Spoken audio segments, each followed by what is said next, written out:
2019 වසරේ පුද්ගලයින් 300 ගණනකට මරුකැඳවමින් එල්ල වූ ප්‍රාස්කු ප්‍රහාරයට එළඹෙන අප්‍රේල් 21 වෙනිදා වන විට වසර 6ක් ගත වෙනවා. එම ප්‍රහාරය සම්බන්ධයෙන් වගකිය යුතු කිහිප දෙනෙකු එළඹෙන මෙම අප්‍රේල් 21 වෙනිදා වන විට හෙළිදරව් කරන බව ජනාධිපති අනුර කුමාර දිසානායක මහතා පසුගිය මාර්තු 31 වෙනිදා මාතර දෙයන්දර ප්‍රදේශයේදී කියා සිටියා. පාස්කු ප්‍රහාරය පිළිබඳ පරීක්ෂණ විධිමත්ව ක්‍රියාත්මක වෙනවා.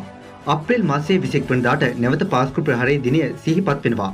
බොහෝ දුරට අපරාධ පරීක්ෂණ දෙපාර්තමේන්තුව උත්සාහ දරමින් තිබෙනවා අප්‍රේල් 21 වෙනිදාට පෙර එයට වගකිව යුතු සැලකිය යුතු කණ්ඩායමක් හෙළිදරව් කරන්න. කතෝලික සභාවේ මාධ්‍ය ප්‍රකාශක සිරිල් ගාමිණී පියතුමන්ද මාධ්‍ය වෙත ඊට පසු සඳහන් කරන ලද්දේ අප්‍රේල් 21 වන දින වන තෙක් ඉතා ඕනෑකමින් බලා සිටින බවත් නව රජයේ ප්‍රකාශය සම්බන්ධයෙන් දැඩි විශ්වාසයක් තබා සිටින බවත්ය. ඊට පෙර අගරාධිකරු මැල්කම් රංජිත් කාදිනල්තුමන් සඳහන් කර තිබුණේ පාස්කු ප්‍රහාරය සම්බන්ධයෙන් නව රජයෙන්ද සාධාරණයක් සිදුවන බවක් නොපෙනෙන බවත් එසේ වන්නේ නම් නව රජයටද එරෙහිව පාරට බැසීමට සිදුවන බවත්ය. මේ අතර ඇමරිකානු ආයතනය විසින් එරට අධිකරණය වෙත ඉදිරිපත් කර ඇති වාර්තාවක සඳහන් වූයේ ශ්‍රී ලංකාවේ එල්ල වූ පාස්කු ප්‍රහාරයේ මහා මුලකරු අන් කිසිවෙකු නොව සහරන් හසීම් බවයි.